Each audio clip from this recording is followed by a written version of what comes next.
Today we take you to the first annual Food Allergy Bloggers Conference in Las Vegas. Created by Jenny Sprague, FAB brings allergy advocates and bloggers together who work tirelessly sharing personal experiences to support and strengthen our community. I wanted a way for all of the bloggers, all the people that we interact with every day through social media, a venue for us to all come together and actually meet face to face. You know these people, you know their stories, you know their kids, you know their joys and their tears. When you've never met, when you finally get that chance, you can feel it in the air. It's electric. It is the most gratifying and just elevating experience. And I was literally running back and forth, going into each room and having these multitude of pinch me moments, like so giddy excited at seeing these people on the stage and they're sharing their knowledge. To walk in a room and see Sibel Pascal, Kelly Radnicki, and Colette Martin, three of the superstar food allergy cookbook authors sharing a stage, sharing their secrets, was just unbelievably inspiring and exciting for me.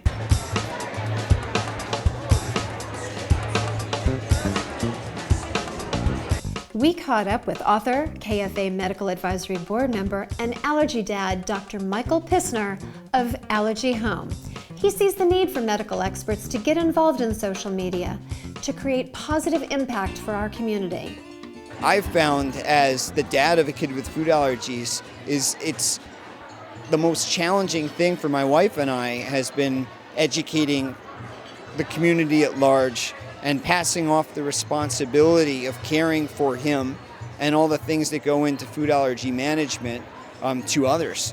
So what we're hoping to do with Allergy Home is to provide these practical tools that families and schools will be able to use to educate and pass awareness to people who need to potentially take responsibility and help families manage kids with food allergies.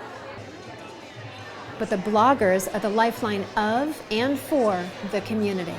And here where there's so many bloggers and people who are engaged in social media, this is an opportunity for physicians, not only in food allergy, but in other healthcare issues, to be able to constantly engage our families and our patients, and to be able to educate in a way that can encourage behavioral change, to be able to get families to engage in the food allergy management and to be able to educate in a more effective way. And this is also where people are. They have amazing reach and they have amazing commitment to share awareness. They welcome evidence-based practical information, and they've been really into caring for their community and sharing good information that's going to help. Dr. Pissner talks about his book, Everyday Cool with Food Allergies. In that book, we try to engage the children and at the same time offer some practical evidence-based reasons for why we do certain things for the parents. As parents and advocates, we always need tools for our support groups and for our kids and for us to actually go into the schools and share. The esteemed Dr. Paul Ehrlich shared with us. This is it for the future. This is the bloggers do have. They get their information. They pass it around. No stone is left unturned. Some of the excitement at the conference surrounded the new book by Henry Ehrlich, Food Allergies, Traditional Chinese Medicine, Western Science, and the Search for a Cure. It is the detailed account of Dr. Xiu Min Li and her 20-year quest to cure modern disease with a focus on allergy. I got to sit down with Henry to learn more. What I've done is gone back to the beginning of her determination that this is what she wanted to do with her life as a physician scientist, as she puts it. She had previously been treating eczema quite extensively in her private clinic in addition to her research, but she was seized with the ambition to help families with food allergies. I walked into her office and she put up on the screen 4 photographs of a child's feet.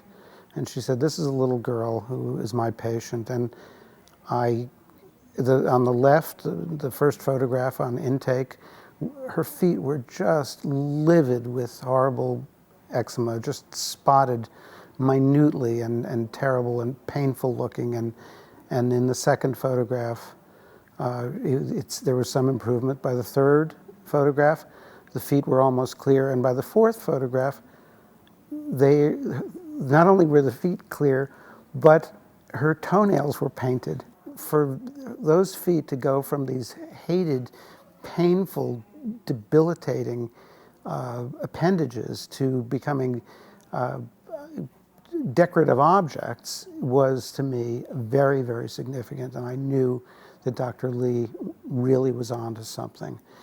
Henry explains the challenges and how this road is aimed at healing the body. This is about the science behind the proof of what is called the Food Allergy Herbal Formula 2, which is being studied with an eye to eventually being a prescribable pharmaceutical. It is the most advanced investigational drug in the history of the branch of the NIH that deals with alternative and complementary medicine. What really distinguishes TCM from all the other treatments that are on the horizon is that it aims at the modulation of the immune system.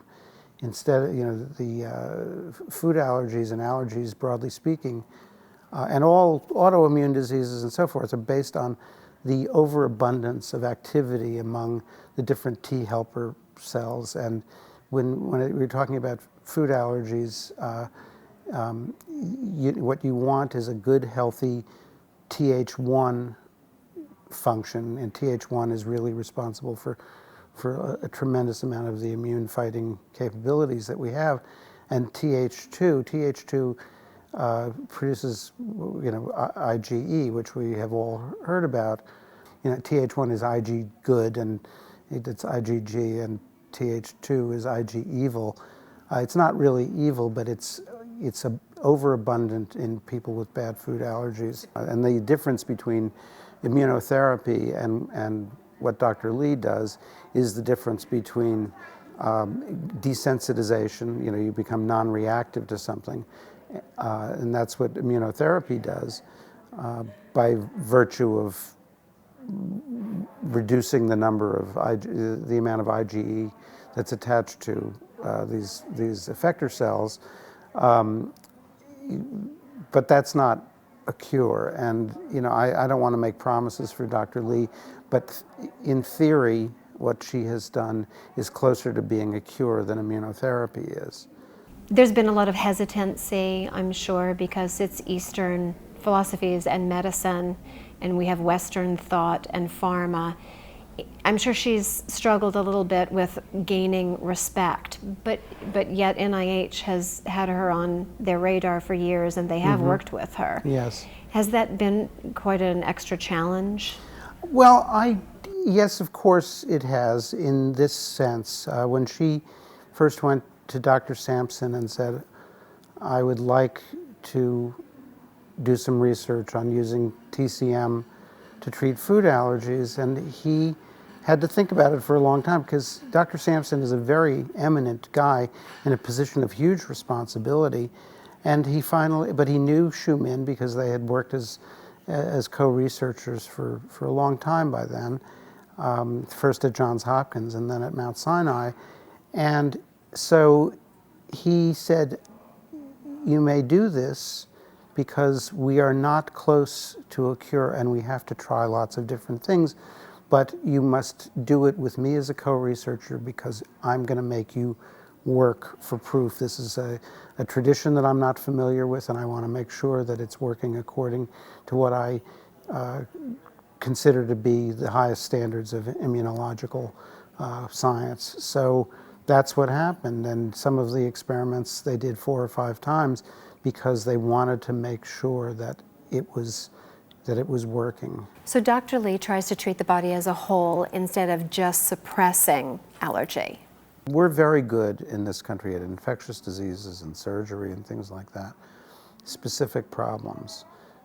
What they seem to value in the Chinese system is the restoration of soundness to the whole organism, to the whole body. Our medical tradition is full of blowback.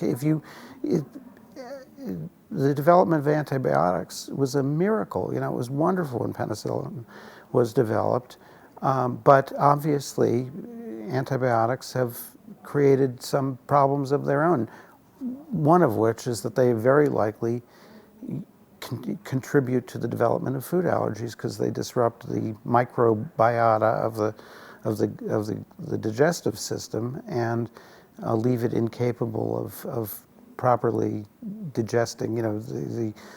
The bugs in your stomach are benign. They help break down the food. The idea of bacteria-resistant antibiotics is another element of blowback. And there's antibiotics everywhere, in vaccines, in our food. In our food, yes. Obviously pharma. It's terrible. It's in our water supply as runoff from sewage systems. And what these herbs seem to do is to have the capability of acting upon the system at a very subtle level that can restore the innate balance or achieve the innate balance. I mean, all our immune systems are very, very close together. It doesn't take too much to unbalance them from one generation to the next. How does Dr. Li's FAHF2 play into that next generation? That's unclear. You have to distinguish, and she made a big point of saying this to me last week. She said, when you talk about this, please distinguish between what I do in my clinic and what I'm doing as a research scientist. FAHF2 is the name of an investigational drug. It's one of many compounds that she uses in her clinical practice. What she does in her clinical practice is practice traditional Chinese medicine. What do you want people to take away from your book?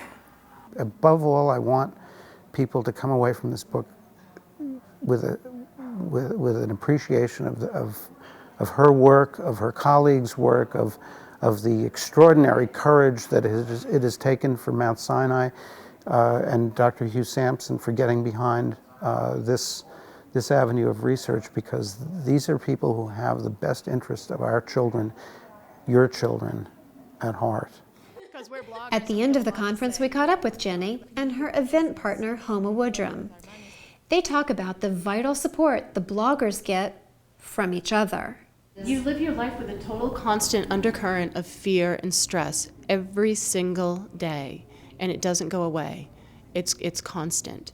And I think when you do that, I mean, you find your support where you can, and to finally get a chance to hug those people who have been supporting you and who've had your back, and all those times when you've had those really stressful moments or been in situations where you needed help and you've gone online and been able to say, this is what's happening, what do I do? And you have all of a sudden on Twitter 20 strangers helping you and giving you the support that you need, and to finally get to meet them and hug them in person is incredible.